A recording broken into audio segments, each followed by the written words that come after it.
Hey guys, it's me Tristan, and this is a video response to the TabletopGamer's question, your favorite wargame. I'm gonna start off with War Machine. I've played it and I like the system, how this game works, but I don't like how it's played, because I have yet to play a game of War Machine that isn't competitive.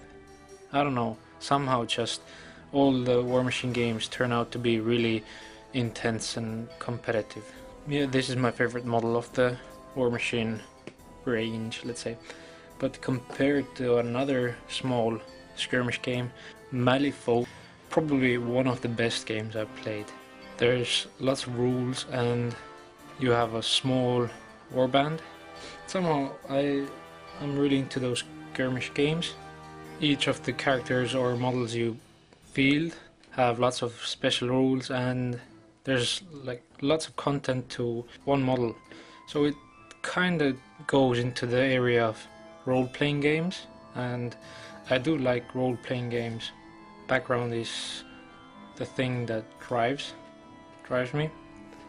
That's one of the reasons I play 40k, because it has a really huge background, and probably the other reason I'm playing 40k is that many people play it, and one of the big factors in the wargaming thing is that I must have people to play against with. Here's my favorite model of 40k, and you have lots of units, which is always kind of fun with smaller skirmish games.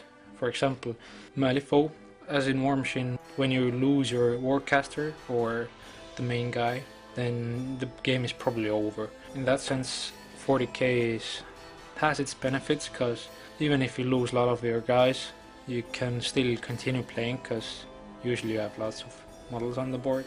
Then there's also Flames of War. I guess I've ever played only 3 games of Flames of War. I do like modeling these Flames of War things. Of course, I don't play bolt action, but the 20mm Second World War scale I'm doing is all for this game. Operation Squad World War II. So this is a skirmish game. Campaign games are always really fun.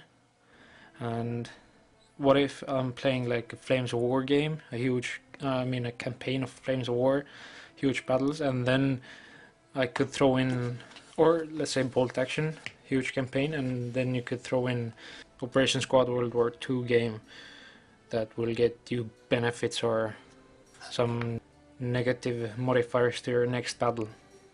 That could be fun.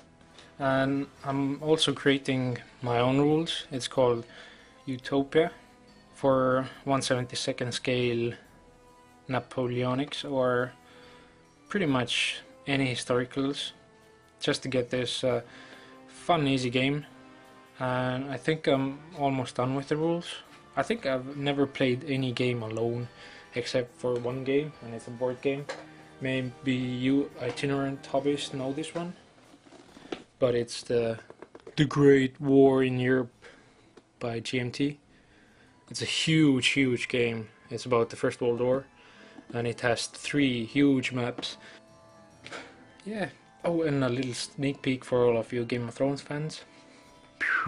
And if you're going to paint or build anything, I suggest you check out Itinerant Hobbyist. There will be a link in the end of this video to his video. He has this really cool, let's call it the podcast, his first episode, half an hour, great stuff. I'm really looking forward to get my copy of Muskets and Tomahawks, because this really looks like a narrative game. I also like Saga. Thank you for watching, keep it safe, and I'll talk to you next time.